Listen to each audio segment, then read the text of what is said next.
So welcome to video 90s with Naidu episode 3.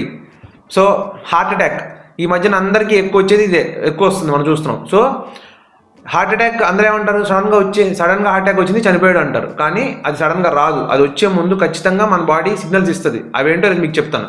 First thing chest heaviness, ఛాతీ అంతా భారంగా ఉంటుంది, గుండెల మీద కూడా రాయేసినంత భారంగా.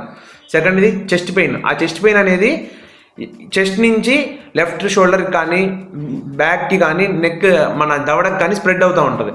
నెక్స్ట్ థింగ్ వచ్చేసి చెమటలు పట్టేస్తూ ఉంటాయి విపరీతంగా. ఏసీ రూమ్లో కూర్చున్నా కానీ చెమటలు పట్టేస్తూ ఉంటాయి.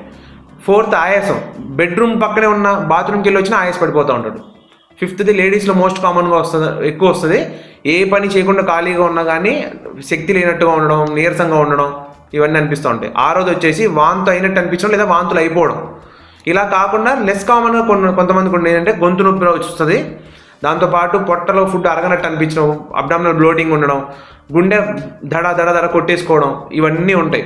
సో ఈ సిమ్టమ్స్ అన్నీ కూడా ఎంతసేపు దాటి ఉంటే డేంజర్ అంటే, ఈ సిమ్టమ్స్ 5 minutes దాటి కంటిన్యూ అవుతున్నాయి అంటే చాలా డేంజర్. ఇమీడియట్గా మెడికల్ కేర్ హెల్ప్ తీసుకోవాలి మీరు. అండ్ ఎక్కువ ఒబేస్గా ఉండేవాళ్ళు, స్మోకింగ్ ఆల్కహాల్ హ్యాబిట్స్ ఉన్నవాళ్ళు, షుగర్ బీపీ ఉన్నవాళ్ళు, సెడెంటరీ లైఫ్ స్టైల్ ఉండేవాళ్ళు చాలా డేంజర్. వాళ్ళు they are more prone to heart disease అనమాట. సో మంచి ఫుడ్ తీసుకోండి, మంచి హ్యాబిట్స్ బిల్డ్ చేసుకోండి, ఎర్లీగా రెస్పాండ్ అవ్వండి, మీ లైఫ్ సేవ్ చేసుకోండి. Thank you for watching.